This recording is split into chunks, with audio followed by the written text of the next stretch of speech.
10 people share their creepy road trip stories. If you are a road traveler, chances are you've pulled off the highway to snag some food, find a bathroom, or need a place to crash. In some cases, this can be harmless. You do your business, and on your way, you go. Other times, you may have gotten the heebie-jeebies driving down a dark, winding road, convinced there was a sign that said gas station, but it's nowhere to be found. Ask. Reddit user Salem Winona posted, "Have you ever been to a town, village, truck stop, gas station, diner, etc. during a road trip that just didn't feel right, like time seemed to pass differently there, or the people there gave you the creeps? What was your experience there?" The response will both creep you out and relieve you that you're not the only one. Beware of empty store shelves. The Short Viking, Coatesville, Pennsylvania.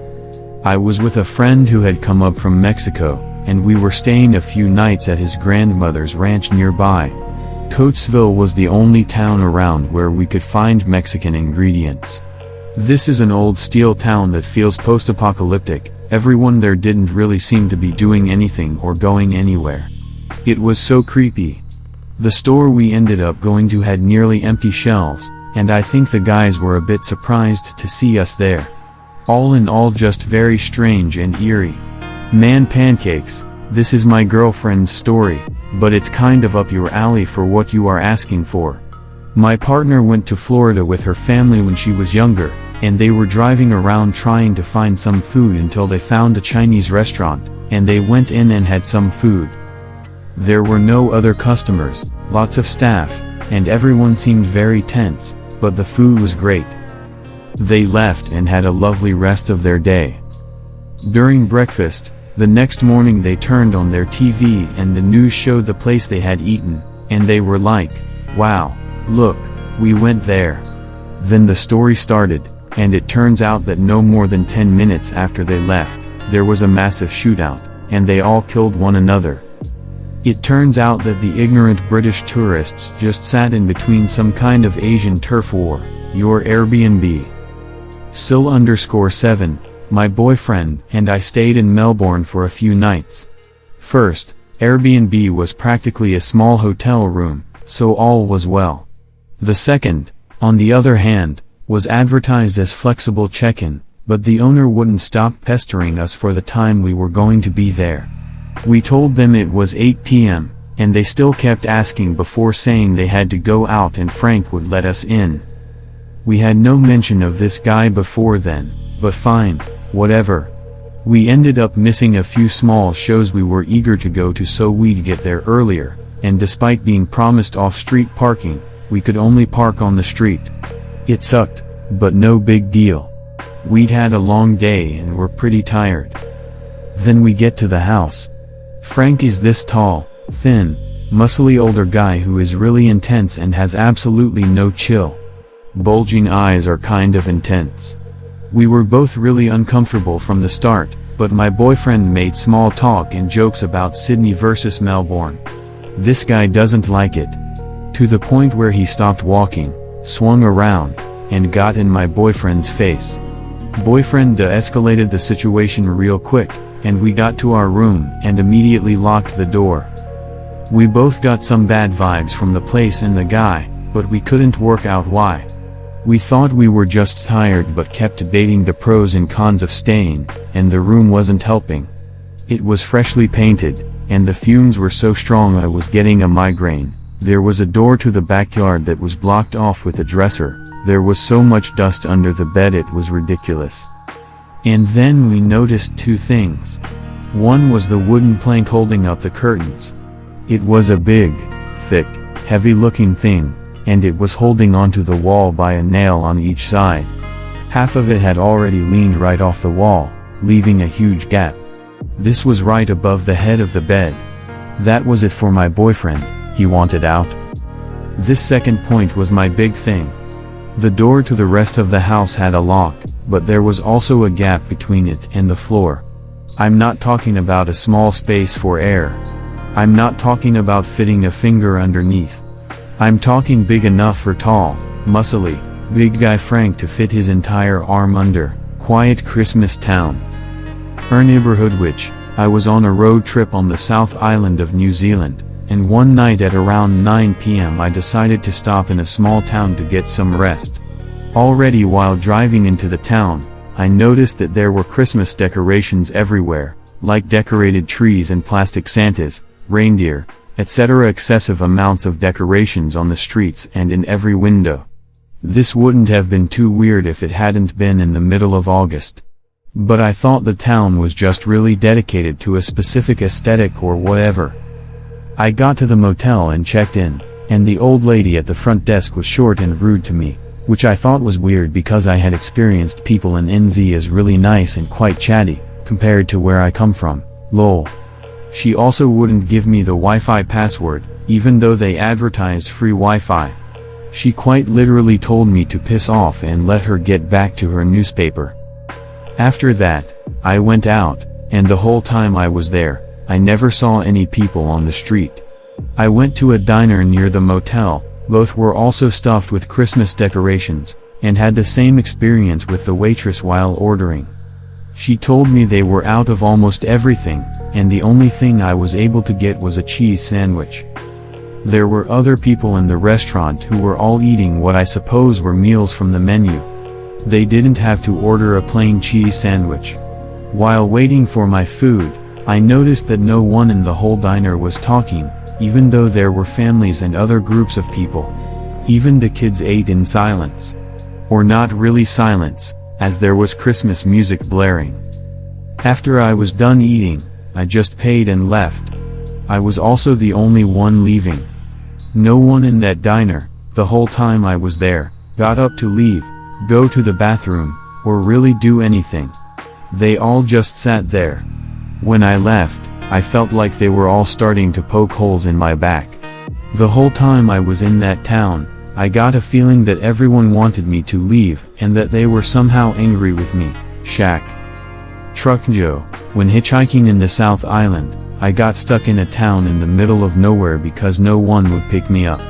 It got dark, and I didn't have enough money for a motel, so I was planning to chill at this little shack where people would pull over to rest while driving. Over the course of several hours, I got offered meth by a couple. Some random local dude tried to convince me to go to his house to smoke weed, and another couple smoked a cigarette with me while they told me about how they heard voices. After they left, I ended up jumping over a fence and sleeping in a bush somewhere until my sister could pick me up the next day because she was driving through the town. Stay away from Gary, Indiana. Cutback Fiats, Gary, Indiana. I got off the highway to get gas. Driving through the city was like a post-apocalyptic movie complete with burned-out cars, a crazy guy in underwear walking down the middle of the street with a baseball bat, and all the windows were broken or boarded up. I stopped at a gas station, and then a guy came out and said, "Get back on the highway, son. It's not safe here." I had enough gas to get to a safer rest stop to refuel. Georgia and the invisible town. Nxno, my girlfriend and I went to an Airbnb in a town called Tiger, Georgia, to see a bunch of her old college friends. There was one other couple who got there about the same time we did. By day, the cabin looks pleasant enough, 3 stories of rustic comfort with a hot tub overlooking the forest and sunrise. We didn't get there by daylight. We got there as the sun was sinking low. Room seemed to shrink and tighten. The stairwells were only as wide as a single body. And at the bottom of the basement stairs, a rug hid a padlocked trapdoor. It felt like the start of a horror movie. We're trying to ignore the weird vibes and decide to go to dinner. We spent nearly an hour driving around searching for a place to eat. Steakhouses closed by 7 p.m., including an Italian joint that was now someone's house. A Mexican eatery now abandoned and overgrown with vines. Finally, we find something. It's suitably called the last dive bar on earth, and it's sitting on the edge of a retention pond. The parking lot is full of pickup trucks, all festooned with old political bumper stickers from the late 1990s and early 2000s. We head in. It's like we've entered another decade. But the beer is good. They have pizza, and the prices aren't bad. We eat in a hurry and get out of there. No shoes equal service. Spider Lane, Wales, rural northern Arkansas was pretty bizarre when we passed through there around 2012. We stopped at this gas station, and an old, beat-up pickup flew into a parking spot. There were 2 hillbillies in the cab and maybe 6 more in the bed, all wearing the same thing, blue jeans and nothing else. No socks or shoes. They were being super loud, and they just went into the gas station like that was normal. Where I'm from, if an attendant even sees you approaching the place without shoes, they will stop you and tell you to come back when you have some. Oh, you'd also get mega pulled over for driving around with people hollering in your truck bed. Twilight Zone. I_love_asparagus, yep, stopped in a no-name town in Texas for gas. A bunch of guys wearing nothing but denim hang out in front of the gas station. Denim, cowboy hats, and cowboy boots. It wasn't just a lot of people, everyone was wearing that. Their drawls were so thick I could barely understand what they were saying to one another, a lot of hooting and hollering. About 50 yards away, there was a guy sitting under a tree. He was wearing a black and white striped jumpsuit, and was chained to the tree by a shackle on his leg. I didn't see any law enforcement around, maybe they dropped him off. A girl with huge tits, 1.5 arms, and an eye patch complimented my car and smiled at me when I was pumping gas. I saw a cow trotting down the side of the road, no one seemed to be chasing it. The fact that it was twilight seemed to make everything surreal. I unassessed myself from that place as quickly as I could, no proof needed. Suspect. Number 6, a camping site.